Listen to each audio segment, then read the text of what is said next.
Hey there, boys and girls. Wow! Happy Friday again from the cabana. Cheers.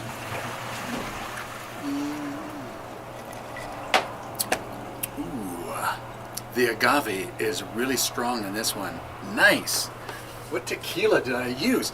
Anyhow, well, we're here, another weekend, a beautiful sunny one. This is great. Not at all like Scotland, which, you know, I really do need to do a Scotland recap. I didn't do that last Friday. I was kind of rushed.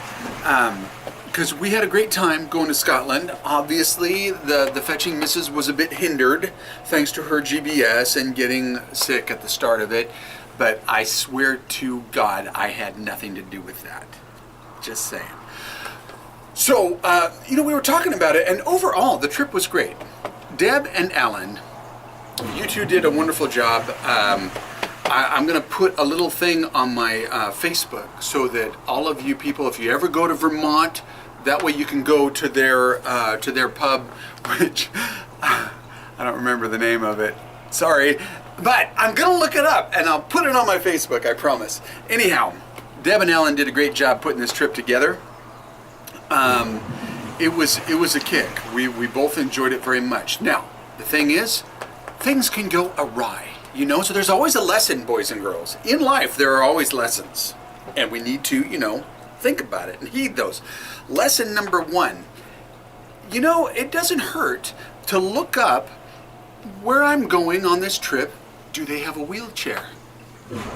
Because, you know, when you got a spouse that has GBS and can only walk for about 10 minutes before being in severe pain, you know, kind of helps having a wheelchair. Lesson learned.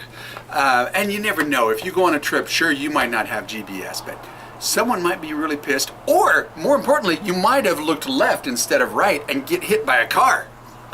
So, look up wheelchairs, things like that. Another little lesson learned, this is something the fetching and I have known for quite some time, being world travelers, you know. Boy, you gotta always be ready to make a change in your plans. Case in point, Deb and Alan were hustling so much when the ferry we were supposed to take had crashed, ran aground, because you know those Scots, they like their whiskey. And so we had to find a different way to get out to Orkney Island, which changes other things, because then that affects... So lesson number two, boys and girls, whenever you travel, you got to be prepared to be flexible too. Not like Devin next door, who itinerizes everything, including getting gas, when he poops, when he pees. That's a little excessive. But most of all, we just really enjoyed Scotland. I highly recommend you go visit them. You know, it's just a rugged, beautiful country. The people are wonderful there, I must say. You know, they're not like those other British. You know what I'm saying? Yeah, the Scots do. You might not know, but the Scots do. And it's just beautiful. People are great. We go back and forth about what we liked the most, because Stirling was great. It was beautiful. The castle was really nice and everything, although Edinburgh was great. I love the castle there. So it's always a toss-up. Edinburgh I liked, Stirling, and of course Glasgow has a tiki bar, so it's got that going for it. But Edinburgh has Paradise Palms, which make a great margarita. Cheers. But Stirling was beautiful, and there was just something about that ruggedness of the Orkney Islands that just makes you go, damn, no wonder these Scots are tough. It's just harsh on your senses. And seeing a village that was preserved that's like 5,000 years old, I highly recommend it, boys and girls. Downside to the trip, if you're going to see as much as what we saw, it involves being a lot of hotel changes. So, you know, be prepared for that if you're going to really see everything.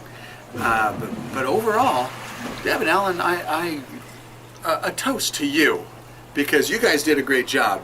And I'm not just kissing up hoping that you make me a lord, all right? No, it's not what I really want, although, you know, that'd be kind of nice. Did you know my birthday's coming up soon? Point is, it was a good time. But, despite everything that Deb and Ellen did, boys and girls, have I got something for you. I would have paid twice the amount to go on this vacation once Rory, a private guide in Edinburgh, took us on a little journey and shared with us something that blew my mind and will blow yours. And so I'm just going to leave it with this.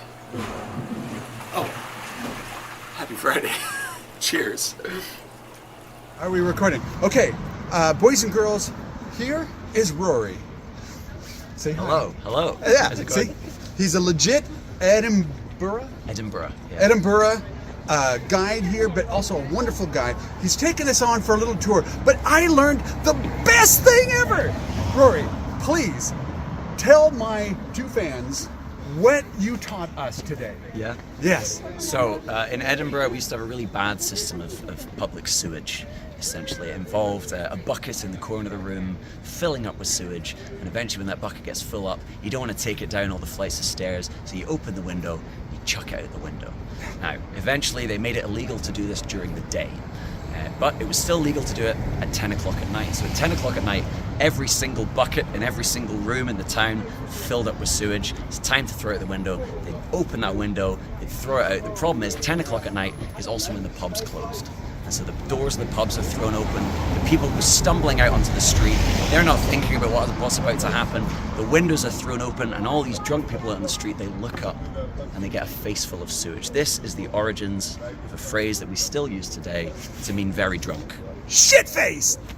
Yeah! That's where it comes from, guys.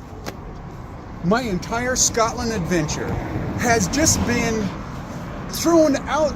Everything else just pales in comparison to this knowledge right here that Rory has bestowed upon me. And I promise I'm going to help you get shit-faced when I'm back.